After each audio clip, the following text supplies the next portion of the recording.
காளீஸ்வரனின் உடல் உடற்கூறாய்வுக்காக மதுரை ராஜாஜி அரசு மருத்துவமனையில் வைக்கப்பட்டிருக்கிறது. மதுரையில் ரவுடி காளீஸ்வரன் கொலை சம்பவத்தில் 2 தனிப்படைகளை அமைத்து காவல்துறையினர் குற்றவாளிகளை தேடிக் கொண்டிருக்கிறார்கள். காளீஸ்வரனின் உடல் உடற்கூறாய்வுக்காக மதுரை ராஜாஜி அரசு மருத்துவமனையில் வைக்கப்பட்டுள்ளது.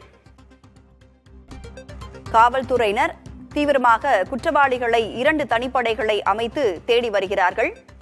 மதுரையில் ரவுடி காளீஸ்வரன் கொலை சம்பவத்தில் 2 தனிப்படைகளை அமைத்து குற்றவாளிகளை காவல்துறையினர் தேடி வருகின்றனர்.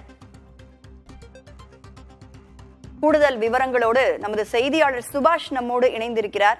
சுபாஷ், இந்த கொலை பற்றின விவரங்களை ஏற்கனவே பதிவு செய்திருப்பீர்கள். தொடர்ந்து விசாரணை நடைபெற்றுக் கொண்டிருக்கிறது. 2 தனிப்படைகளை அமைத்து காவல்துறையினர் தேடி வருகிறார்கள். அவங்களுடைய திட்டங்கள் குறித்து சொல்லுங்க. ராதா மதுரை அனுப்பானடி பகுதியைச் சேர்ந்தவர் அந்த ரவுடி காளீஸ்வரன்.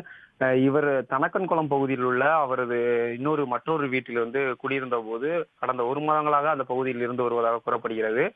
இந்த நிலையில் நேற்று இரவு கடைக்காக வெளியே வந்தவரை 3 இருசக்கர வாகனில் வந்த மர்ம கும்பர்கள் சரமாரியாக தாக்கிவிட்டு தப்பி ஓடினர். இது தொடர்பாக ஆஸ்டின்பட்டி போலீசார் அந்த சம்பவ இடத்திற்கு அவரை உடலை கைப்பற்றி பிரேத பரிசோதனைக்காக அரசு அதிரடி மருத்துவமனைக்கு அனுப்பி வைத்துள்ளனர்.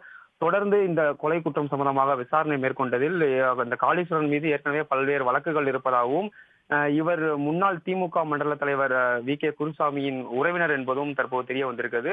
வி.கே. குருசாமிக்கும் இன்னொரு தரப்பினர் வெள்ளக்காளி என்பதற்கும் கடந்த 21 வருடங்களாக பழிக்கு பழி வாங்கும் என்ற நோக்கத்துடன் தொடர்ச்சியாக கொலை சம்பவங்களாக நடைபெற்று வருகிறது. இந்த நிலையில் தற்போது அவருடைய உறவினர் தற்போது கொலை செய்யப்பட்டுள்ள சம்பவம் இந்த பகுதியில் பெரும் அதிர்ச்சியை ஏற்படுத்துகிறது. தொடர்ச்சியாக அவரது உடல் பிரேத பரிசோதனைக்காக அரசு ராஜாஜி மருத்துவமனை வைக்கப்பட்டுள்ளது. இந்த கொலை சம்பவம் தொடர்பாக மதுரை மாநகர காவல்துறையினர் 2 தனிப்படைகள் அமைக்கப்பட்டு தற்போது குற்றவாளியை தேடும் பணியில் ஈடுபட்டு வருகின்றனர். ஏற்கனவே வெள்ளக்காளி தரப்பினரிடம் போலீசார் விசாரணை மேற்கொள்ளப்பட்டு வரும் நிலையில் தற்போது 2 தனிப்படைகள் அமைத்து மாநகர் புறநகர் பகுதிகளில் குற்றவாளிகளை கைது பண்ணுவதற்காக நடவடிக்கைகள் மேற்கொள்ளப்பட்டு வருகிறது.